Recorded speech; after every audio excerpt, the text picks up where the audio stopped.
hard to get like a performance chemistry going? Surprisingly, no. It was definitely something I thought about a lot. You know, I was a little apprehensive. I didn't know how we were gonna all work together on stage, but literally our second show ever, it was just like we were on tour. It looked like you guys had been playing together for like years. That's what it feels like. It's crazy. When you recorded your self-titled, how long exactly did it take you to record from like writing through like the end of the recording process? It was a really long process, but it wasn't continuous. It was probably over a year, starting with just Craig and John Feldman writing together, and then kind of building the band from there. And then the actual recording session for the songs that, you know, ended up making up the record was 2 months maybe? Not too long, really. I mean, it's a long process building the thing, but then in the studio, it was quick. Feldman likes to work quickly, and that's how it happens. So when you came into the band, were like the bulk of the songs already written? Yeah, I came in towards the end, and even once I joined the band, for the remainder of the writing session, I was still on tour with my other band, Story of the Year, so didn't want to bail on them. We still had stuff booked, so went and did that.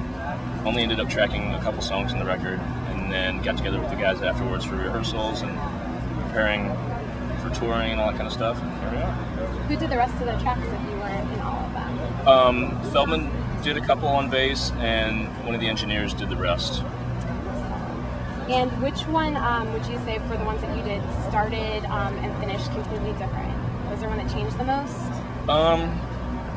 No, the two songs they did were pretty straightforward, so they kind of stayed the way they were. It was If You Think the Song Is About You, probably is, and The Only Thing You Talk About. Both pretty straightforward songs musically, so there actually were a couple different parts, completely alternate things on If You Think the Song Is About You, but then it ended up going back to the simpler version of what it is on the record. Awesome. Did you guys have any B-sides that you plan to release later? There is one song, one or two, that aren't released.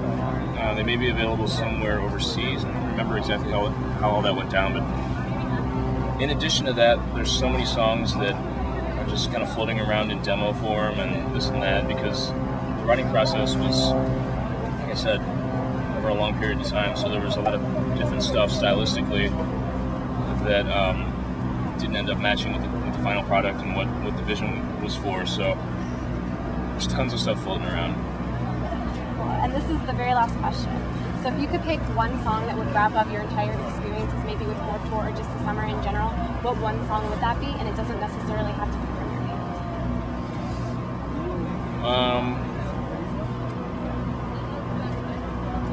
band. Cruel Summer by Bananarama.